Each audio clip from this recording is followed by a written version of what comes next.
Sa nakaraan, makikita ang dismayadong mukha ng ating bida matapos tanungin ng nanay ni Yancy sa patungkol sa improvement ng kanyang cultivation.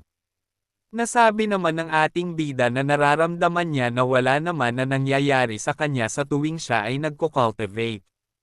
Sinabi naman nito sa ating bida na huwag masyadong pahirapan ang kanyang sarili. At maya-maya pa, agad na binago ng nanay ni Yancy ang usapan at sinabi nito sa ating bida na may nakalimutan siyang sabihin dito. Kung maaari ba na tulungan ng ating bida si Yancy sa mga lesson nito kapag may libreng oras siya. Magaling naman si Yancy sa lahat ng subject, ngunit sa English lamang siya nahihirapan ng sobra. Tumayo naman si Yancy at pasigan nitong sinabi, anong alam ng isang idiot na katulad ng ating bida sa kanyang mga lesson. Agad namang tumusok sa ulo ng ating bida ang mga sinabi ni Yancy. Dagdag pa ni Yancy, tinawag niyang bastardo ang ating bida kasabay ng pag-alis nito papasok sa kanyang kwarto. Sinabi pa muli nito na hindi siya magpapatulong sa ating bida. Pasiga din namang sinabi ni Ren na hindi niya rin gustong tulungan ito. At sa ginawa naman ni Yancy, ang kanyang mga magulang na lamang ang humingi ng pasensya sa ating bida. At maya-maya pa, agad na din nila inihatid ang ating bida papalabas. Sinabi naman ng nanay ni Yancy habang naglalakad na ang kanyang anak talaga ay masyadong mainitan ang ulo at mabilis magalit. Agad naman na sumang-ayon ang ating bida sa sinabi ng nanay ni Yancy. At maya-maya pa, makikita ang pagpapalam ng ating bida sa mag-asawa kasabay ng kanyang pasasalamat sa hapunang inihanda nila. Nagpaalam na din naman ang mag-asawa sa ating bida. At maya-maya pa, makikita ang ating bida na naglalakad pa uwi. Nasabi naman ng ating bida sa kanyang pag-iisip na tama ang sinabi ni Mrs. Zhao patungkol sa kanilang, at para nga itong isang maliit na demonyo. Maya-maya pa, agad niyang kinapa ang kanyang bulsa at naalala niya ang kanyang card at wallet na nakalagay sa kanyang bulsa. At nang hindi nga niya makita ang mga ito sa kanyang bulsa, makikita naman na naging bato ang ating bida.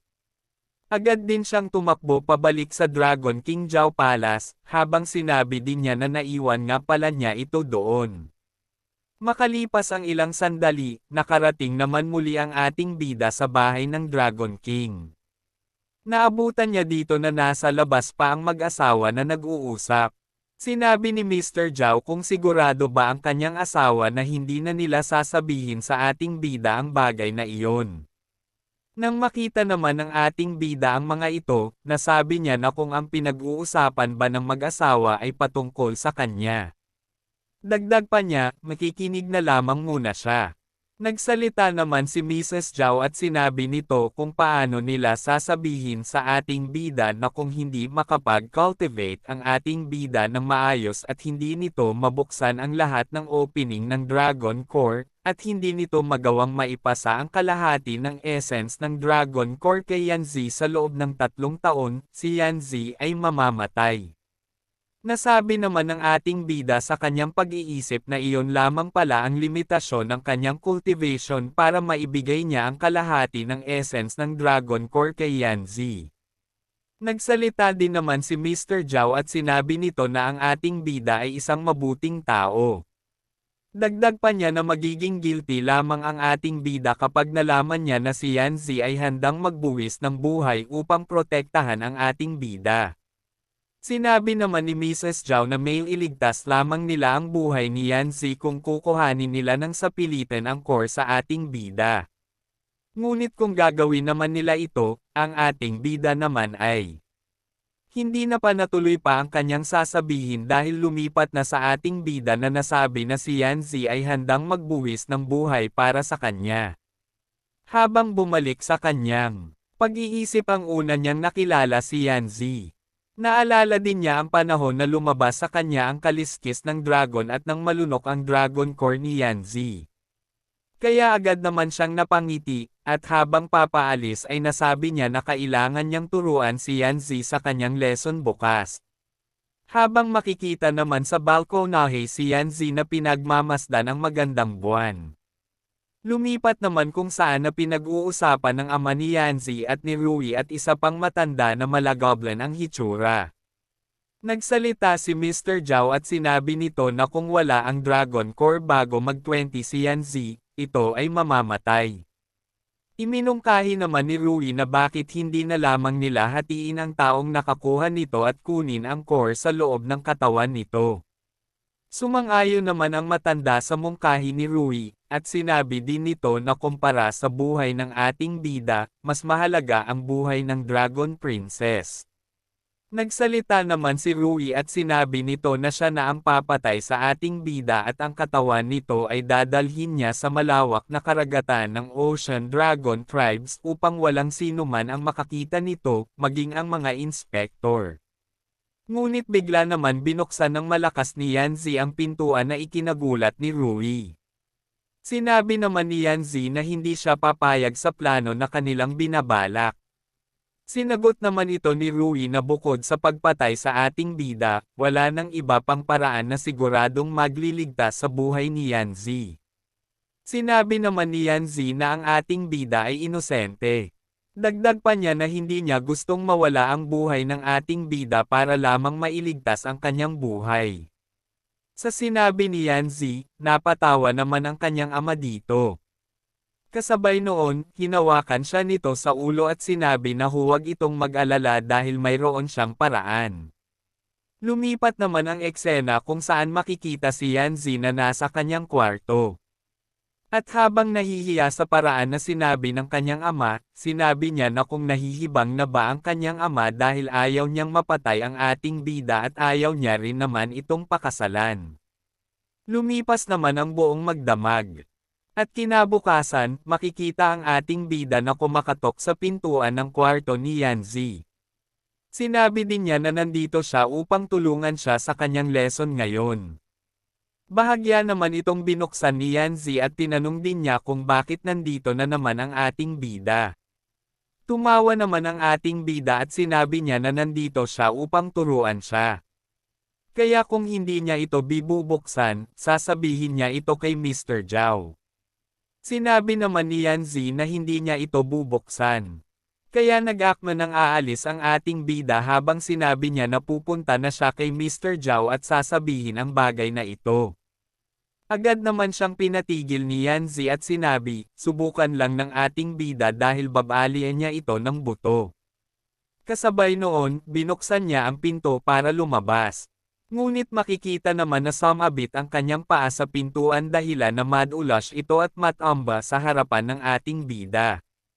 Habang ang ating bida naman ay sinabi kay Yanzi na kung sa tingin ba nito siya ay isang sambungero.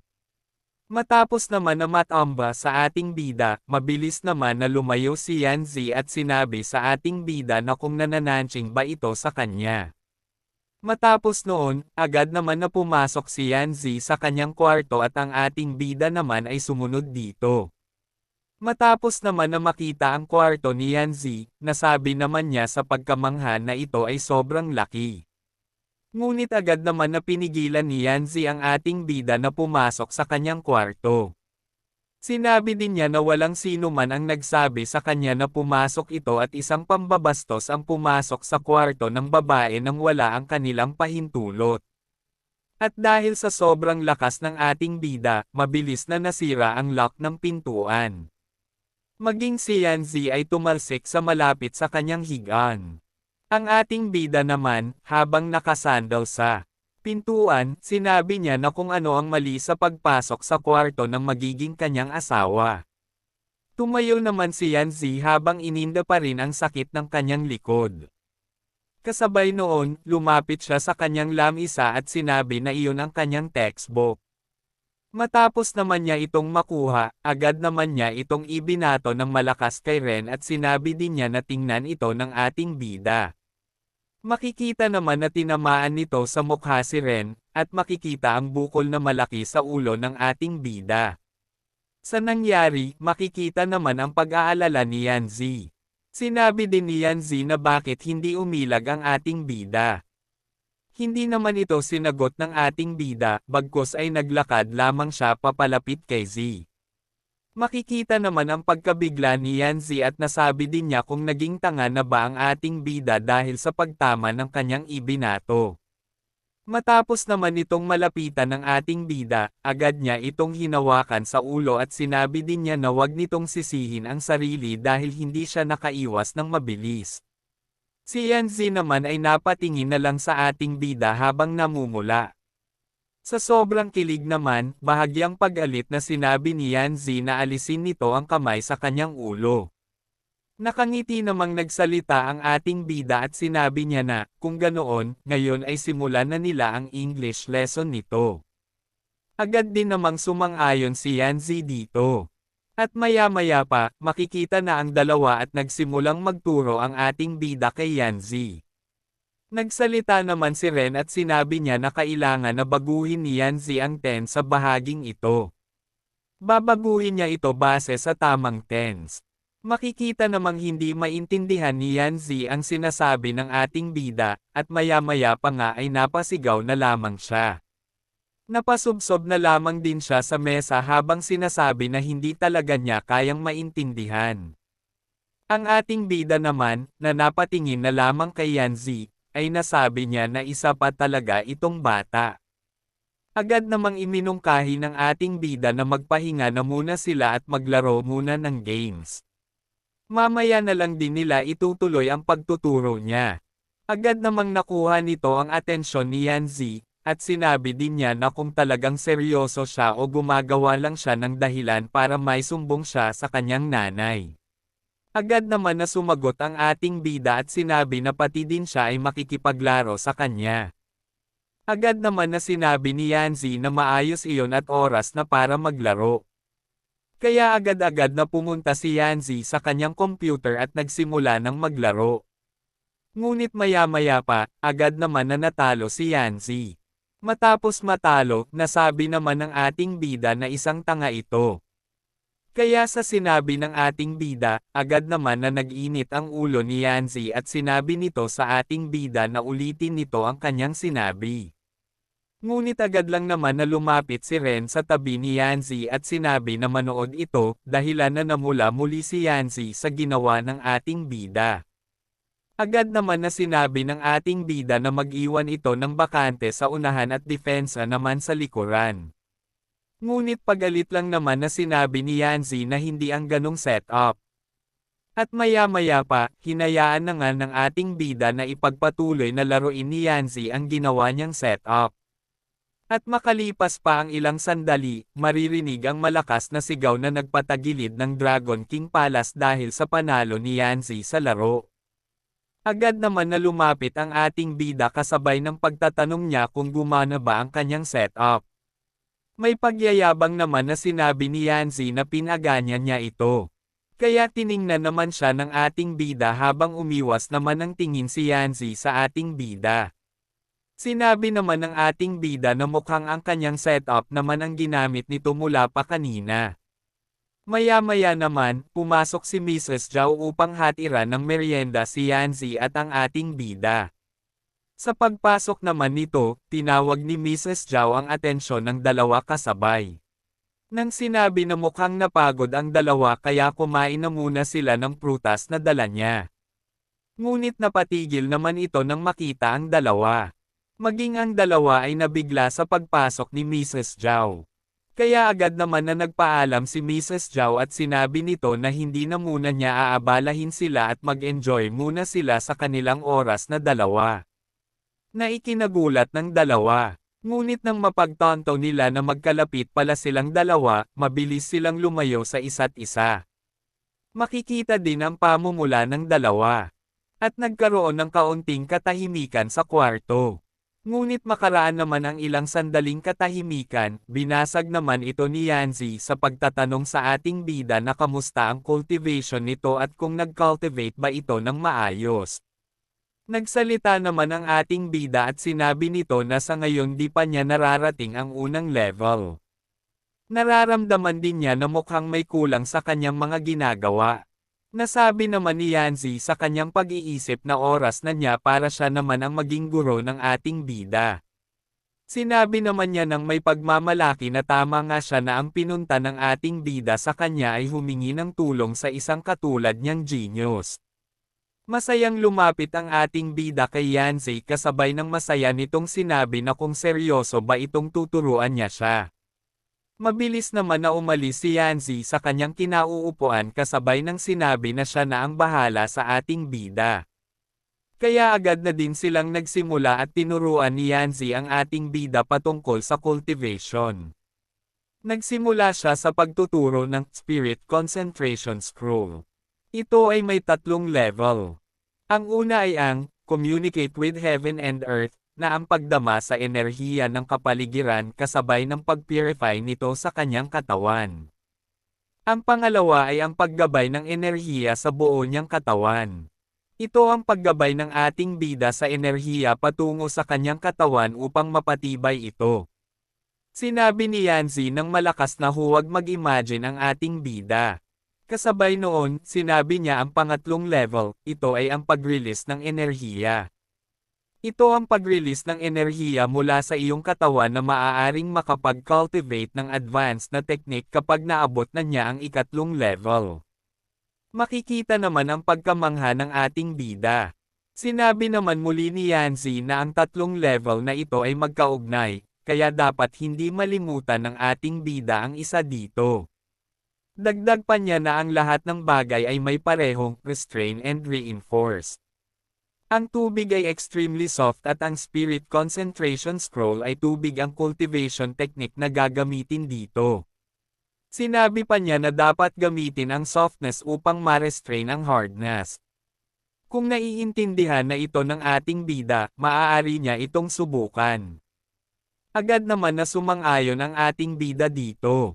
Kaya nagsimula na siyang umupo at sinumulan ang pagbalanse ng softness gamit ang hardness. Kasabay noon, lumabas ang maliit na enerhiya sa mga kamay ng ating bida. Maging ang kanyang kaisipan ay nadagdagan din ng kaalaman. At maya-maya pa sa pagmulat ng ating bida, makikita ang aura sa mga mata nito. Nakapasok din siya sa sarili niyang consciousness.